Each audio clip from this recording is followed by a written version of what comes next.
नमस्कार दोस्तों, स्वागत है आपका इन्फिनिटी नॉलेज में। तो दोस्तों, काफ़ी इंटरेस्टिंग न्यूज़ निकल कर सामने आई है। 40 साल बाद नेपाल को धरती की कक्षा में मिली जगह। तो क्या है ये न्यूज़, आइए इस वीडियो में डिस्कस करते हैं। 4 दशक के बाद हिमालयन देश नेपाल को उसकी जियो स्टेशनरी ऑर्बिट स्लॉट मिला है। मतलब नेपाल को धरती के ऊपर अंतरिक्ष में अपनी सैटेलाइट लॉन्च करने के लिए एक कक्षा मिली है। अब नेपाल अपनी सैटेलाइट लॉन्च कर सकता है। इसके लिए नेपाल टेलीकम्युनिकेशन अथॉरिटी (NTA) अपना सैटेलाइट छोड़ने की तैयारी कर रही है। अपनी सैटेलाइट छोड़ने से नेपाल को करोड़ों रुपये की बचत होगी। नेपाल टेलीकम्युनिकेशन अथॉरिटी की संचार व्यवस्था ब्रॉडकास्ट को लेकर पहली सैटेलाइट की तैयारी में जुट गई है। इंटरनेशनल टेलीकम्युनिकेशन यूनिटी ने नेपाल को 1884 में ऑर्बिटल स्लॉट दिया था, लेकिन धरती के ऊपर कक्षा में ज़्यादा ट्रैफिक होने की वजह से उसे सैटेलाइट छोड़ने की परमिशन नहीं मिल रही थी।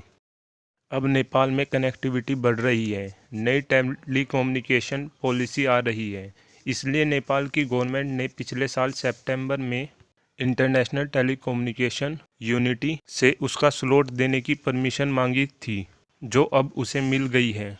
नेपाल टेलीकम्युनिकेशन अथॉरिटी के मीन प्रसाद अरियल ने नेपाल टाइम को बताया कि हम अलग अलग कंपनियों से बिड मांग रहे हैं। उसने जियो स्टेशनरी सैटेलाइट बनाने और लॉन्च करने के लिए कहा है कि हम इसके साथ ही इससे संबंधित न्यू रेगुलेटरी रूल भी बनाएंगे।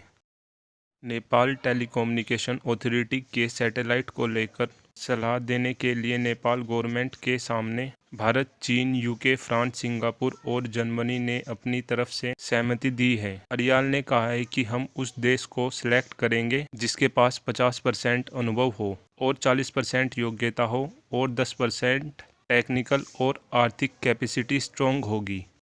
इसमें से जिस देश को नेपाल की गवर्नमेंट सिलेक्ट करेगी वो NTA को ये बताएगा कि उसे रेंट पर सैटेलाइट लेनी चाहिए या खुद बनानी चाहिए। साथ ही मदद भी करेगा कि साल 2022 तक सैटेलाइट बनाने और उसे लॉन्च करने के लिए क्या क्या तरीके, कौन सी बेहतर कंपनी या देश हो सकता है। नेपाल के सैटेलाइट प्रोजेक्ट पर अप्रोक्सीमेटली 35 बिलियन नेपाली रुपये खर्च होंगे, यानी भारतीय रुपये में देखा जाए तो 2190 करोड़ रुपये खर्च होंगे। लेकिन इसकी मदद से नेपाल गवर्नमेंट अपने DTH सैटेलाइट सर्विस और 50 अन्य सैटेलाइट टेलीकम्युनिकेशन चैनल का सालाना किराया बचाएगा। नेपाल हर साल DTH और सैटेलाइट लिंक पर 250 मिलियन नेपाली रुपये खर्च करता है, यानी भारतीय रुपये में देखा जाए तो 15.64 करोड़ रुपये सालाना किराया देता है नेपाल। जियोसिंक्रोनस सैटेलाइट धरती के भूमध्य रेखा यानी इक्वेटर के ठीक ऊपर 36,000 किलोमीटर होती है। ये सैटेलाइट अपनी कक्षा में एक ही जगह पर स्थित होती है। जिस देश की सैटेलाइट है उसी देश पर फोकस करती है। इंटरनेशनल टेलीकम्युनिकेशन यूनियन हर देश को उसकी सैटेलाइट के लिए जियो स्टेशनरी ऑर्बिट में सैटेलाइट स्थापित करने के लिए स्थान देती है।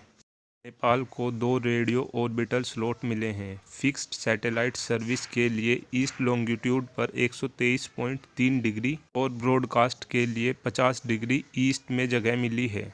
ये दूसरी बार है कि जब NTA ने अपनी सैटेलाइट प्रोग्राम के लिए दूसरे देशों से बिड मांगी है। इससे पहले साल 2016 में 12 देशों ने अप्लाई किया था, लेकिन अथॉरिटी को तब पता चला कि देश के पास सैटेलाइट है ही नहीं, इसलिए उसे रद्द कर दिया गया। Thanks for watching this video.